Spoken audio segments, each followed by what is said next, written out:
कानपुर के एक छोटे से गांव में एक ममता नाम की लड़की रहती थी। ममता अपने माता पिता के साथ बहुत खुश थी। उसके माता पिता उसे बहुत प्यार करते और उसे बहुत खुश रखते थे। उनका परिवार बहुत ही खुशहाल था। लेकिन आप तो जानते ही हैं कि खुशियों को किसी न किसी की नजर जरूर लग जाती है। ऐसे ही उनकी हंसती खेलती जिंदगी में किसी की नजर लगी और एक दिन दुर्घटना के दौरान ममता के माता पिता चल बसे। उसके बाद ममता बिल्कुल अकेली रह गई थी। एक दिन उसके चाचा उसे अपने घर ले आए। ममता के चाचा उसे प्यार तो बहुत करते थे, लेकिन उसकी चाची उर्मिला उसको बिल्कुल पसंद नहीं करती थी और उसको हर बात पर जली कटी सुनाती रहती। दूसरी तरफ उर्मिला की एक बेटी थी जिसका नाम था रीना, जो कॉलेज में पढ़ा करती। ममता भी कॉलेज पढ़ना चाहती थी, लेकिन उसकी चाची ने उसे पढ़ने नहीं दिया और घर के काम काज में लगा दिया। रीना के जो भी कपड़े पुराने या फट जाते थे, उर्मिला उन कपड़ों को ममता को दे देती। ममता उन कपड़ों को पहनकर बहुत उदास रहा करती, क्योंकि ममता के पिताजी उसे हर महीने एक नई ड्रेस दिलाया करते। वो अपने माता पिता को याद करके बहुत रोती थी। एक दिन ममता घर के सभी काम करके अपनी चाची के पास आती है और उनसे कहती है, चाची जी,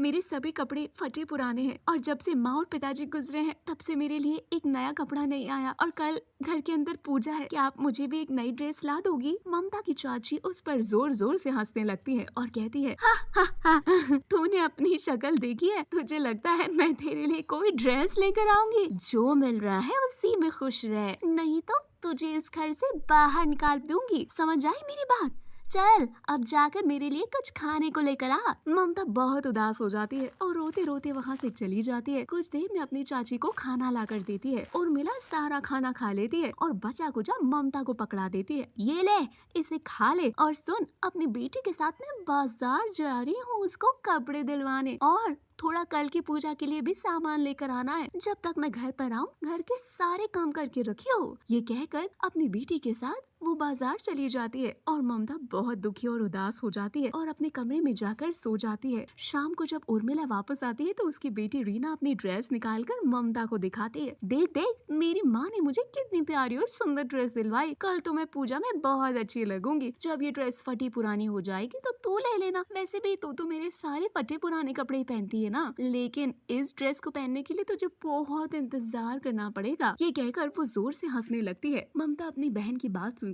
उदास हो जाती है। मन ही मन सोचती है, आज अगर मेरी माँ और पिताजी इस दुनिया में होते तो मेरे लिए सुंदर सी और प्यारी सी ड्रेस लेकर आते। लेकिन कोई बात नहीं, जो मेरे नसीब में है मुझे उतना ही मिलेगा और मुझे उसी में खुश रहना चाहिए। ये कहकर वो अपने कमरे में जाती है और बिना कुछ खाए सो जाती है। रात गुजर जाती है। अगले दिन सुबह जब सब लोग सोकर उठते हैं, ममता देर तक सोती रहती है। तभी उसकी चाची उसके कमरे में आकर उससे कहती है, अरे ओ कलमुही करम जले, तुझे शर्म नहीं आती? आज घर के अंदर पूजा है और तूने अभी तक घोड़े बेच के सो रही है। तुझे घर का एक भी काम नहीं दिखाई देता क्या? और तुझे मैंने कहा था कि पूजा वाले दिन जल्दी उठना, कुछ काम करना, लेकिन तूने मेरी एक बात नहीं सुनी। अब तुझे इसकी सजा जरूर मिलेगी। उर्मिला ममता को चांटे मारने लगती है और ममता उसके सामने गिड़गिड़ाती रहती है, लेकिन फिर भी ममता को वो चांटे मारती रहती है। मुझे माफ कर दीजिए चाची, मुझसे भूल हो गई। मैं अभी घर का सारा काम कर देती हूँ, लेकिन मुझे मत मारिए, मुझे बहुत दर्द हो रहा है। ममता की बात सुनकर उर्मिला उसका कान मरोड़ कर कहती है, आइंदा ऐसी गलती की ना तो तुझे जान से मार दूंगी, समझी तू? समझ गई चाची, समझ गई। ममता रोते रोते घर के सारे काम करने लगती है और धीरे धीरे घर में मेहमान आने शुरू हो जाते हैं। ममता सबको चाय पिलाने लगती है। तभी कुछ रिश्तेदारों में से एक विवेक नाम का लड़का बहुत देर से ममता को देख रहा होता है। वो ममता को पहली ही नजर में पसंद करने लगता है और उर्मिला के पास जाकर उसे पूछता है, आंटी जी, ये लड़की कौन है? बहुत ही सुंदर है, मुझे तो ये बहुत पसंद आई। क्या आप इस लड़की के साथ मेरे रिश्ते की बात करवा सकती हैं? उर्मिला उसकी बात सुनकर बहुत जल जाती है। अच्छा, ये लड़की तो मेरे घर की नौकरानी है, इससे ज्यादा कुछ नहीं। और तुम इतने बड़े घर के होकर इस गरीब नौकरानी से शादी करोगे? तुम्हारी शान को ये शोभा नहीं देगा। ममता अपनी चाची के मुंह से कहे गए एक एक शब्द सुन लेती है। उसे बड़ा बुरा लगता है और वो वहाँ से भाग जाती है। रोते रोते वो एक जंगल जाकर पहुँचती है। जंगल जाती है तो आसपास देखती है और कहती है, अरे ये मैं कहाँ आ गई? ये तो एक जंगल है, मुझे तो बाहर जाने का रास्ता भी नहीं मालूम। अब मैं वापस घर कैसे जाऊंगी? ममता बहुत डर जाती है और वहीं पास एक बहुत बड़ा पेड़ होता है, जिसके नीचे जाकर वो रोने लगती है। उस पेड़ के ऊपर एक लाल परी रहती है, जो ममता को रोता देखकर कहती है, क्या हुआ बेटी, तुम यहाँ पर क्यों रो रही हो? मैं बहुत देर से देख रही हूँ, अगर तुम्हें कोई परेशानी है तो तुम मुझे बता सकती हो, मैं तुम्हारी मदद करूंगी। लाल परी की बात सुनकर ममता चुप हो जाती है और अपनी परेशानी बता देती है।